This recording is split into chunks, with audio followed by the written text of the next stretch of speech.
नमो भगवते वासुदेवाय। जय माता दी दोस्तों, आप देख रहे हैं आपका अपना YouTube चैनल व्रत त्योहार कथाएं। मैं हूं आपके साथ रिमझिम शर्मा। आप सभी भक्तों का परिवर्तनी एकादशी व्रत कथा में बहुत बहुत स्वागत है। भादो मास की शुक्ल पक्ष की एकादशी को देखिए परिवर्तनी एकादशी के नाम से जानते हैं। इस एकादशी को वामन एकादशी और पार्श्व एकादशी के नाम से भी जाना जाता है। तो सभी भक्त भगवान श्री हरि विष्णु का ध्यान करते हुए प्रेम पूर्वक इस कथा का श्रवण करें। धर्मराज युधिष्ठिर बोले कि हे भगवान, भादो की शुक्ल पक्ष की एकादशी का क्या नाम है तथा उसकी विधि क्या है? उस एकादशी के व्रत को करने से कौन सा फल मिलता है, सो समझाकर कहिए। श्री कृष्ण भगवान बोले कि हे राजश्रेष्ठ, अब मैं अनेक पाप नष्ट करने वाली तथा अंत में स्वर्ग देने वाली भादो की शुक्ल पक्ष की वामन एकादशी की कथा को कहता हूं। आप इसे ध्यान पूर्वक सुनो। इस एकादशी को जयंती एकादशी भी कहते हैं। इस एकादशी की कथा के सुनने मात्र से ही समस्त पापों का नाश हो जाता है। इस एकादशी के व्रत का फल वाजपेयी यज्ञ के फल से भी अधिक है। इस जयंती एकादशी की कथा से नीच पापियों का उद्धार हो जाता है। यदि कोई धर्मपरायण मनुष्य एकादशी के दिन मेरी पूजा करता है तो मैं उसको संसार की पूजा का फल देता हूं। जो मनुष्य मेरी पूजा करता है उसे मेरे लोक की प्राप्ति होती है, इसमें किंचित मात्र भी संदेह नहीं। जो मनुष्य इस एकादशी के दिन श्री वामन भगवान की पूजा करता है वह तीनों देवता अर्थात ब्रह्मा, विष्णु, महेश की पूजा करता है। जो मनुष्य इस एकादशी का व्रत करते हैं उन्हें संसार में कुछ भी करना शेष नहीं रहता। इस एकादशी के दिन श्री विष्णु भगवान करवट बदलते हैं, इसीलिए इसे परिवर्तनी एकादशी भी कहते हैं।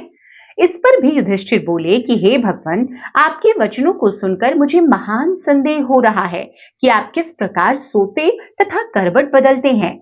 आपने बलि को क्यों बांधा और वामन रूप धारण करके क्या लीलाएं की? चातुर्मासी व्रत की विधि क्या है तथा आपके शयन करने पर मनुष्य का क्या कर्तव्य है, सो सब विस्तार पूर्वक कहिए।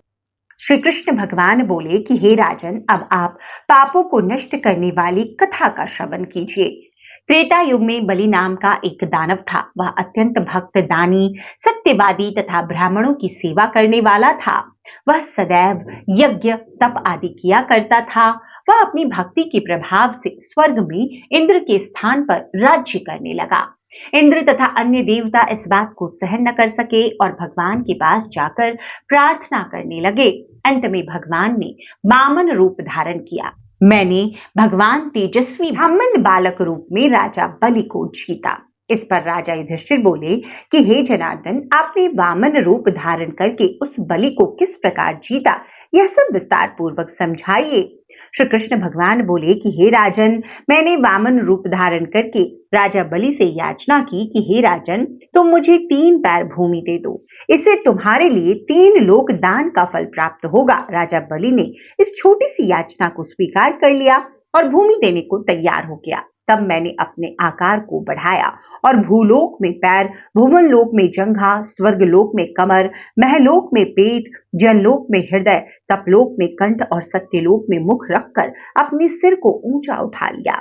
उस समय सूर्य, नक्षत्र, इंद्र तथा अन्य देवता मेरी स्तुति करने लगे। उस समय मैंने राजा बलि को पकड़ा और पूछा कि हे राजन, अब मैं तीसरा पैर कहाँ रखूं? इतना सुनकर राजा बलि ने अपना सिर नीचा कर लिया। उसके सिर पर मैंने अपना तीसरा पैर रख दिया और वह भक्त दानव पाताल को चला गया।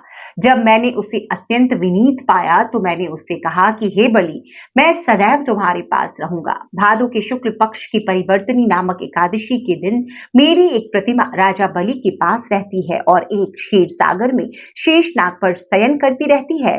इस एकादशी को विष्णु भगवान सोते हुए करवट बदलते हैं। इस दिन त्रिलोकी के नाथ श्री विष्णु भगवान की पूजा की जाती है।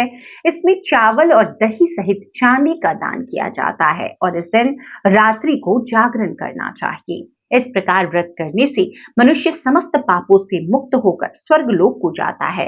वह स्वर्गलोक में जाकर चंद्रमा के समान सदैव प्रकाशित रहते हैं। उनको इस लोक तथा परलोक दोनों में यश प्राप्त होता है। जो इन पापों को नष्ट करने वाली कथा सुनते हैं उन्हें अश्वमेध यज्ञ का फल प्राप्त होता है। तो इस प्रकार भाद्रपद मास के शुक्ल पक्ष की परिवर्तनी एकादशी व्रत की कथा यहाँ पर संपन्न होती है। उम्मीद करती हूँ आपको कथा पसंद आई होगी। कथा पसंद आई हो तो लाइक जरूर कीजिएगा, आगे ज्यादा से ज्यादा लोगों तक शेयर भी जरूर कीजिए। चैनल पर पहली बार आए हैं, आपको यहाँ पर हर प्रकार के व्रत त्योहारों की संपूर्णता से सभी जानकारियां, व्रत विधियां, उन पर किए जाने वाले उपाय और कथाएं भी प्राप्त होती रहेंगी। तो चैनल के साथ बने रहें। अब तक सब्सक्राइब नहीं किया तो सब्सक्राइब करके नोटिफिकेशन के लिए बेल बटन भी जरूर प्रेस कर दें। वीडियो देखने के लिए बहुत बहुत शुक्रिया। जय श्री हरि विष्णु।